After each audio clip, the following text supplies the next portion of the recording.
വീട്ടിൽ ഏറ്റവും കൂടുതൽ ബഹുമാനമുള്ള, എനിക്ക് സ്നേഹമുള്ള, എൻ്റെ അമ്മയെപ്പോലെ കാണുന്ന ക്ലാര ആൻറ്റിയോട് വന്നിട്ട് ഈ കാര്യം പറഞ്ഞു അനുഗ്രഹം മേടിക്കണമെന്ന് എന്തോ എനിക്ക് തോന്നുന്നു. ആൻറ്റിയുടെ അനുഗ്രഹം ഉണ്ടെങ്കിൽ എനിക്ക് ജോലി കിട്ടുമെന്ന്. ആൻറ്റി എന്നെ അനുഗ്രഹിക്കണം. പിന്നെ എന്തായാലും ആൻറ്റി ഇങ്ങനെ വഴക്ക് പറഞ്ഞ് നന്നാവാൻ ഞാൻ തീരുമാനിച്ചു. വാടകയൊക്കെ കൃത്യമായിട്ട് ഇനി തരാം. അല്ല, എനിക്ക് പെട്ടെന്ന് എന്നെ അമ്മയെപ്പോലെ കാണുന്നെന്നൊക്കെ പറഞ്ഞിട്ട് വല്ലാത്തൊരു സന്തോഷം തോന്നുന്നു. എനിക്ക് അങ്ങനെ ഒരു ഞങ്ങൾക്കൊരു കുഞ്ഞിനെ തന്നില്ലല്ലോ, നിങ്ങൾ തന്നെ എൻ്റെ മക്കളൊക്കെ. എനിക്കങ്ങനെ കേൾക്കുമ്പോൾ ഭയങ്കര. എൻ്റെ ഇടയിൽ ഒരു 100 എടുക്കാനുണ്ടാവും പെട്രോൾ അടിക്കാൻ. ഓ, അപ്പൊ പെട്രോൾ അടിക്കാൻ വേണ്ടി എന്നെ സോപ്പിട്ട് പതപ്പിക്കാൻ വന്നതായിരുന്നു? അങ്ങനല്ല, ഒരു പെട്ടെന്ന് ഇങ്ങനെ ക്ലിക്കായപ്പോൾ പോകുമ്പോൾ എങ്ങനെ പോവും പെട്രോൾ. ഇവൊക്കെ ഞാൻ ഗൂഗിൾ പേ ചെയ്തേക്കാം. ശരി, പോട്ട്. എൻ്റെ ഈ സ്നേഹമാണ് എനിക്കിങ്ങോട്ട്.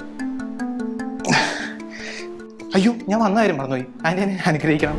അയ്യോ, നന്നായിട്ട് കഴിക്കണം. പോട്ടോ, മുടി ഉഴപ്പി. പോട്ടെ. വെറുതെ ഒക്കെ കാണിക്കുന്നതാണെങ്കിലും ഇടയ്ക്കൊക്കെ അവർ പറയുന്നുണ്ടല്ലോ അമ്മയെപ്പോലെ കാണുന്നു.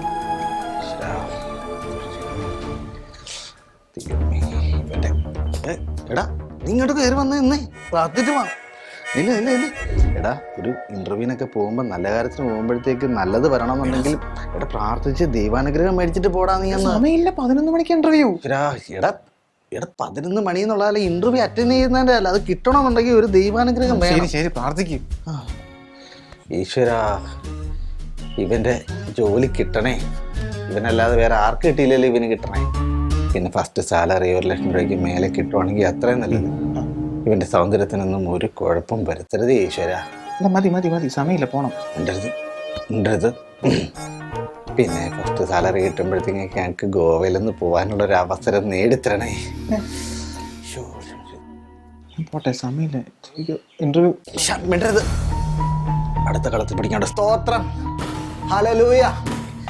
ഇവന്റെ ജോലിക്ക് ഒരു പ്രശ്നവും വരുത്താതെ ഇവനെ തന്റെ കരങ്ങളിലേക്ക് എടുത്തേക്കണേ. എടാ പോയാ,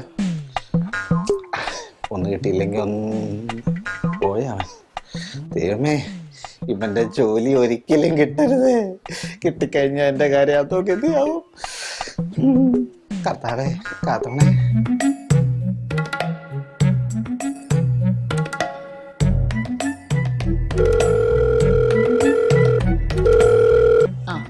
ഹലോ ഹലോ, വർക്കിച്ച. ഹലോ, പറ. കഴിഞ്ഞ ക്രിസ്മസിന് പന്നിക്കച്ചവടം പന്നിക്കച്ചവടം എന്നൊക്കെ പറഞ്ഞിങ്ങനെ നടന്ന് കോളാക്കി കളഞ്ഞു. ഇവിടെ കുറെ പണികൾ തീർക്കാനുണ്ടായിരുന്നു.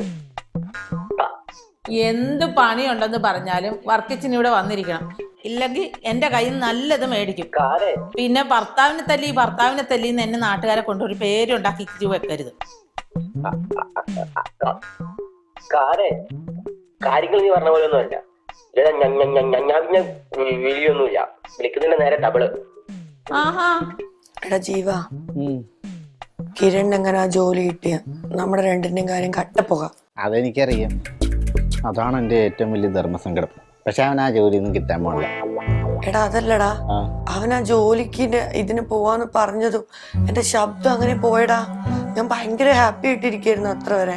ഇത് കേട്ടപ്പോ എന്താന്നറിയില്ല, ഭയങ്കര ഒരു വിങ്ങലൊക്കെ വന്നിട്ട് അപ്പൊ പോയതാ എന്റെ ശബ്ദം. എനിക്കും അതേ ഒരു വിങ്ങൽ വന്നായിരുന്നു, പക്ഷെ ഞാനത് പുറത്തോട്ട് കാണിച്ചില്ല. എടാ ഇനിയിപ്പോ എന്താ ചെയ്യാ? നമ്മൾ രണ്ടുപേരും ഒറ്റപ്പെട്ടു എന്നുള്ള കാര്യം അവിടെ നിൽക്കട്ടെ. എനിക്ക് അടുത്ത മാസം ഒരു സിനിമയിൽ ചാൻസ് കിട്ടും. ആരെങ്കിലും ഒന്ന് വിളിക്കണം. വിളിച്ചു കഴിഞ്ഞാൽ ചാൻസ് കിട്ടും, ഉറപ്പാണ്. അല്ല, അന്നേരം സംഭവിക്കാൻ പോകുന്നത് എന്നാന്ന് വെച്ച് കഴിഞ്ഞാല് നിത്യ ഒറ്റപ്പെട്ടു. അതിന് ഞാനും കുറെ ഇന്റർവ്യൂനൊക്കെ കൊടുത്തിട്ടുണ്ട്. എന്നെ ഇപ്പൊ വിളിക്കും, ഞാനും രക്ഷപ്പെടുകയൊക്കെ ചെയ്യും. ഒന്നാമത്തെ കാര്യം, നിത്യക്ക് ഒരു ലക്ഷ്യബോധം ഇല്ല. എന്താണ് ആവണ്ടതെന്ന് പോലും അറിയാൻ പാടില്ല. പിന്നെ എങ്ങനെയാണ് രക്ഷപ്പെടുന്നത്? എനിക്കൊക്കെ എന്ന് വെച്ച് കഴിഞ്ഞാൽ ഒരു ലക്ഷ്യമുണ്ട്. അവനൊരു ലക്ഷ്യമുണ്ട്, ഒരു ജോലി മേടിക്കണം. അതിനാണ് അവൻ ഇൻ്റർവ്യൂവിനൊക്കെ പോകുന്നത്. നിത്യക്കാണെങ്കിൽ ഒരു രീതിയിലുള്ള ലക്ഷ്യവും ഇല്ല. എന്താവണം എന്നുള്ളൊരു കാഴ്ചപ്പാട് ഉണ്ടാ, അതാദ്യം വേണം. എനിക്ക് ലക്ഷ്യബോധമൊക്കെ ഉണ്ട്. നിനക്ക് എങ്ങനെ അറിയാം എനിക്ക് ലക്ഷ്യബോധം? നിന്നെക്കാട്ടിലും ലക്ഷ്യം എനിക്കുണ്ട്. പോടാ, ഞാൻ ഇത്രയും നാൾ ഏൺ ചെയ്തോണ്ടിരുന്ന ആളാ. നീ എന്താ ഉണ്ടാക്കിയത് നിന്റെ ജീവിതത്തിൽ ഇതുവരെ? ഓ, 2 എണ്ണം കൂടെ കുറച്ച് ദിവസമായിട്ട് കുറച്ച് ഇന്റർവ്യൂ അറ്റൻഡ് ചെയ്തിട്ട് വെച്ചാൽ എന്തൊരു അഹങ്കാരാടാ. അയ്യടാ.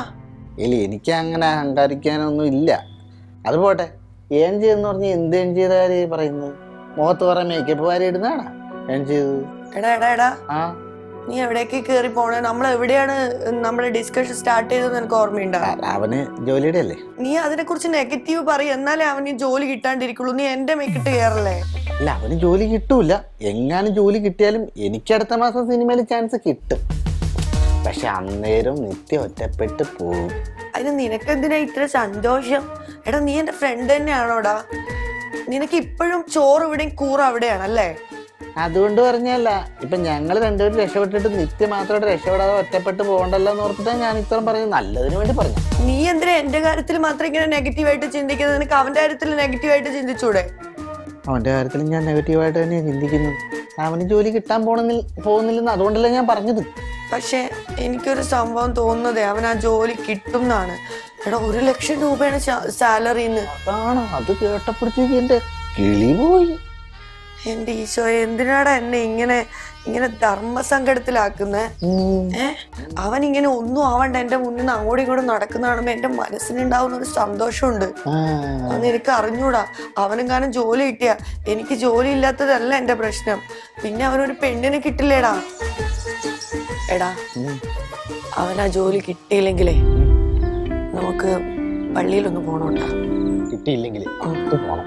കാരണം എന്ന് വെച്ചാൽ ഞാനും കുറച്ച് നേർന്നിട്ടുണ്ടായിരുന്നു കിട്ടാതിരിക്കാൻ വേണ്ടിട്ട്. എടാ, ഇങ്ങനെയൊക്കെ ചിന്തിക്കുന്നതിൽ എന്തെങ്കിലും തെറ്റുണ്ടോടാ?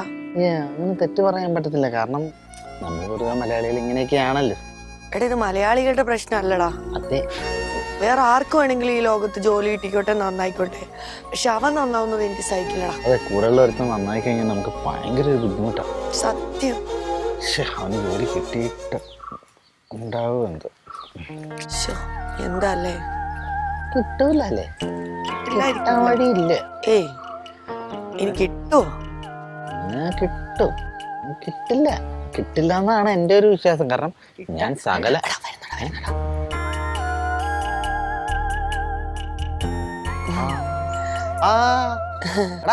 കിട്ടിയോ? ഒരൊക്കെയാണ് ഇന്റർവ്യൂ. പിന്നെ ഇങ്ങനത്തെ ഒരു ഇന്റർവ്യൂ എന്റെ കരിയറിൽ അറ്റൻഡ് ചെയ്തിട്ടില്ല. അല്ല, നീ ആദ്യത്തെ ഇന്റർവ്യൂ ഇല്ലേ ഇത്? അതെ, അതല്ല പറഞ്ഞ എന്റെ കരിയറിൽ അറ്റൻഡ് ചെയ്തിട്ടില്ല. എടാ, ഞാൻ ഡോർ തുറന്ന് ഓഫീസിൽ കയറിയപ്പോഴത്തേനെ പെൺകുട്ടി എന്നെ കണ്ടെങ്കിൽ ഇംപ്രസ് ആയടാ. അവിടെ ഉണ്ടായിരുന്ന ഒരു പെൺകുട്ടി. ആ പെൺകുട്ടി ഒരു ചോദ്യം കൂടി ചോദിച്ചു. എന്ത്? ഞാൻ ഫുൾ ഉത്തരം അങ്ങോട്ട് പറഞ്ഞില്ലേ. എന്ത് ചോദ്യം? അക്കാഡമിക്സിലുള്ള ചോദ്യം. അത് നിന്നെ വിദ്യാഭ്യാസം ഒന്നും ഇല്ലാത്തവർക്കൊന്നും പറഞ്ഞാൽ മനസ്സിലാവത്തില്ല. അപ്പൊ അടുത്തിരിക്കുന്ന മാനേജർ എന്നോട് മാത്തമാറ്റിക്സ് എന്നൊരു ചോദ്യം. ഞാൻ എടുത്തിട്ട് അയാൾക്ക് അങ്ങോട്ട് സൊല്യൂഷൻ ആക്കി കൊടുത്തു. ആ ഒരു ഫ്ലാറ്റ് അവ എന്നോട് ചോദിക്കുക 1 ലക്ഷം രൂപ മാത്രം മതിയോന്ന്. ഞാൻ പറഞ്ഞു, സാർ ഇതൊക്കെ എന്ത്, ഞാൻ നിങ്ങളെ സപ്പോർട്ട് ചെയ്യാന്ന്. അവര് നാളെ അപ്പോയിന്റ്മെന്റ് ലെറ്റർ തരാമെന്നും പറഞ്ഞു. അല്ല, ജോയിൻ ചെയ്യാനും പറഞ്ഞു. എത്ര സാലറി കിട്ടും നമുക്ക്? ഒരു 1.5 ലക്ഷം രൂപ കിട്ടും. ഞാൻ പക്ഷെ പറഞ്ഞു, അവരുടെ ഒരു ഇപ്പോഴത്തെ സ്റ്റാറ്റസിൽ എനിക്ക് ഒന്നും മതി. പിന്നെ അവര് പിന്നെ എന്നാണ് കാല് പിടിക്കുക, ഞങ്ങളുടെ ടീമിൽ ജോയിൻ ചെയ്യോ. ഞാൻ പറഞ്ഞു, സാർ കാല് പിടിക്കേണ്ട ആവശ്യമൊന്നും ഇല്ല. അപ്പൊ കുറെ കാര്യങ്ങൾ പ്ലാൻ ചെയ്യാനുണ്ട്. നീ കൂടെ ഒന്ന് വന്നേ. അപ്പൊ നീ ചെലവ് ചെയ്യൂലേ? പിന്നെ നിനക്ക് ഞാൻ ചെലവ് ചെയ്യൂലേ? നീ എന്റെ ഒറ്റ സുഹൃത്തല്ലേ? എന്നാ നമുക്ക് അടിച്ച് പൊളിക്കണം. നമുക്ക് 1 മാസം വെയിറ്റ് ചെയ്യണം. നീ അഡ്വാൻസ് 1 ലക്ഷം രൂപ ഞാൻ സാലറിയുമായിട്ട് പോകുമ്പോ വീട് മാറേണ്ടി വരും അല്ലേ? ഈ വീട് ശരിയാവില്ല. നമുക്കൊരു പുതിയ വീട് അങ്ങ് പണിഞ്ഞാലോ? നോക്കട്ടെ. വന്നവനും നിന്നവനും കൈകോർത്ത് ഒന്നായപ്പോ യഥാർത്ഥ വില്ലൻ അല്ല വില്ലി അത് ഞാൻ തന്നെ. പിന്നെ ഒരു മിനിറ്റ്, ഒരു കാര്യം പറയാം. അത് ഇവിടെ വെച്ചോണം, പാട്ടാക്കാൻ നിൽക്കരുത്. എനിക്ക് 1 ലക്ഷം രൂപ സാലറി ഒന്നും ഇല്ല. 20,000 രൂപയേ ഉള്ളൂ. അതെ, ഞാനൊന്ന് ജാട ഇട്ടതാ. ആണോ? അയാൾക്ക് കുറെ അസിസ്റ്റൻസിനെ വേണമെന്ന് പറഞ്ഞപ്പോ ഞാൻ കയ്യും കാലും പിടിച്ച് 20,000-ന് ഒപ്പിച്ചു. ഓഹോ, അങ്ങനെയായിരുന്നല്ലേ കാര്യം? അങ്ങനെയാണ് കാര്യം. നീ ആരോടും പറയണ്ട കേട്ടോ. ഞാൻ വെറുതെ നമുക്കൊരു വെയിറ്റ് കിട്ടാൻ വേണ്ടിയില്ല ഞാൻ അത്രയും തള്ളി വെച്ചത്. നീ ആ തള്ളി കയറ്റി വെക്കണം. ഞാനായിട്ട് പറയാൻ പോണില്ല. കുഴപ്പമില്ല, ഇനി പല കളികളും നമുക്ക് കളിക്കേണ്ടിയിരിക്കണം. 20,000 വെച്ച് വേണം ആ കളികൾ. നീ അത് പറയണ്ട, 20,000 രൂപ വെച്ച് കളിക്കണമെന്ന്. അല്ല, കളിച്ചാ മതി. ഓക്കെ അല്ലേ? ഓക്കെ. എന്നാ ബാ.